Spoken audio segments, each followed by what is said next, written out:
د نن ورځې ډیره مهمه وینا اشرف غني ولس ته په پکتیکا کې څه ویلي ولسمشر غني ولې پکتیکا ته تللی و په دې ویډیو کې راسره وګورئ او چینل درسره سبسکرایب کړئ. درنو لیدونکو السلام علیکم، وخت مو پخیر. ولسمشر غني وایي که سوله راشي طالبانو ته هم حکومت کې کاري فرصتونه برابریږي. ولسمشر غني پکتیکا ولایت ته د سفر په ترڅ کې په یاد ولایت کې یوې غونډې ته په خبرو کې ویلي که چیرې د سولې خبرې په بریالیتوب پای ته ورسیږي نو طالبانو ته به هم په دولتي ادارو کې د کار زمینه برابره شي. نوموړي زیاته کړي په تیرو څو کلونو کې څنګه چې لازمه وه پکتیکا ته کار نه دی شوی، خو په خبرې د دغه ولایت د امنیت ښه والي په موخه به ډیر ژر د امني او پوځي لیوا نوي قمندانان ور واستوي.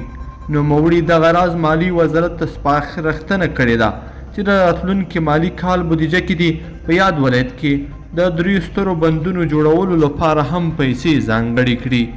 لیدونکو په دې هیله چې دا ویډیو به مو تر پایه راسره کتلې وي.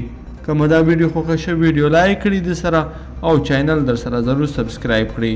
تر بیا ښه وخت، د لوی الله په امان.